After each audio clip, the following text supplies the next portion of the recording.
Here with Carson Kvapil, who comes home fifth today in the NASCAR Xfinity Series at New Hampshire Motor Speedway. Carson, you started dead last, and your first laps on track were when you took the green.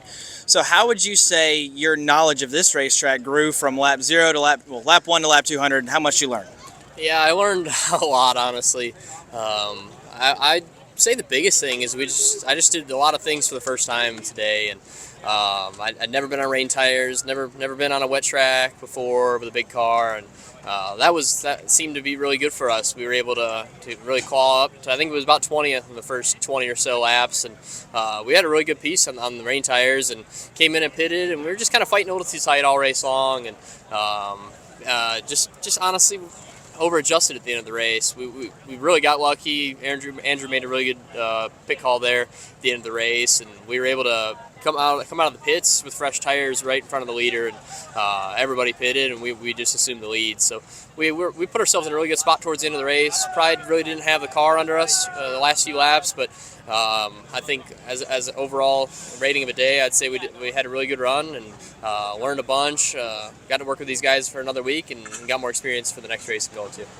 Obviously, this is a bigger track than what you normally run in your late model stock car, but with it being a flat track, was there anything you carried over from one to the other?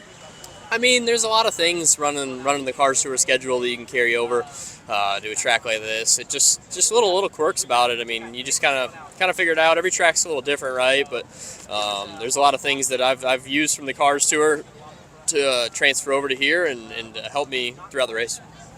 Those late restarts, you were second on one of them, you were the leader on a couple of them. They were physical, to say the least. Is there anything you feel like you could have done better or differently?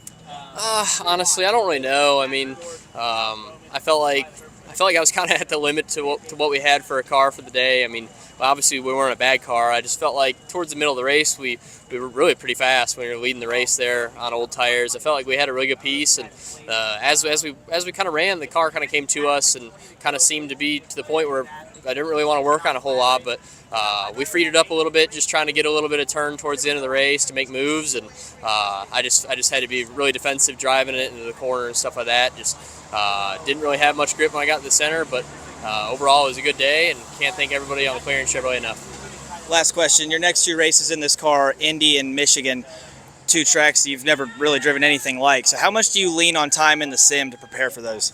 Yeah, I mean, sim time's everything for this type of racing, especially for weekends like this. Whenever you show up and you don't get no practice, don't get no qualifying, and you just roll them out and race. It's the only way to really, I guess, prepare for it. And there's a lot of good things about it. And at the same time, though, it doesn't fully transfer over to what you're doing. So taking the green for the first time at a new tracks is pretty hairy for sure. Thank you. Jared Haas with Frontstretch.com. Come back soon for more great racing videos. And if you like us, make sure to hit that subscribe button.